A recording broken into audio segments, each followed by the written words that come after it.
ইরানে যুক্তরাষ্ট্র ও ইসরায়েলের হামলার এক মাসেই টালমাটাল বিশ্ব অর্থনীতি। একদিকে যেমন অনন্য উচ্চতায় উঠেছে জ্বালানির দাম, অন্যদিকে স্মরণকালের রেকর্ড পতন দেখল স্বর্ণ রৌপ্যের বাজার।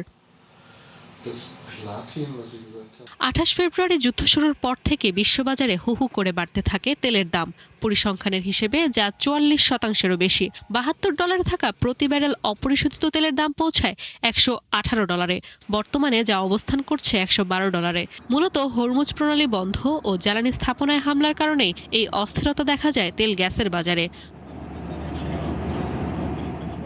পাল্টে গেছে বৈশ্বিক এলএনজি পরিস্থিতিও। শুধুমাত্র এশিয়াতেই তরলীকৃত প্রাকৃতিক গ্যাসের দাম বাড়ে 143%। বিশ্লেষকদের সংখ্যা চলতি বছর এলএনজি সরবরাহ 10% পর্যন্ত বেড়ে 48 কোটি টনে পৌঁছানোর কথা থাকলেও তা আরও 3.5 কোটি টন কমে যাবে।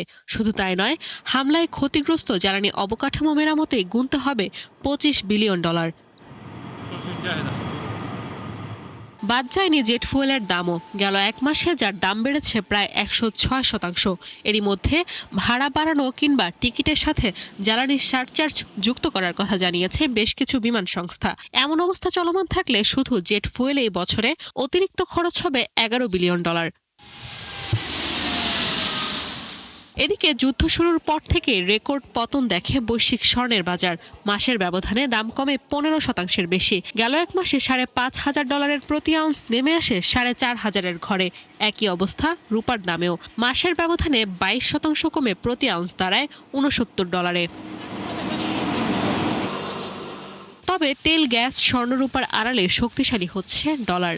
মাসের ব্যবধানে প্রধান 6 মুদ্রার বিপরীতে ডলারের মান বেড়েছে অন্তত 2.5%। ইউএসডিএক্স-এর সবশেষ তথ্য অনুযায়ী 99.98 পয়েন্টে অবস্থান করছে মার্কিন মুদ্রাটি।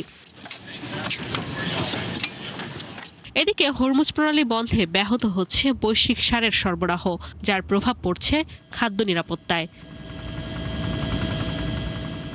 নাদিয়া ইসলাম তুলি, 71।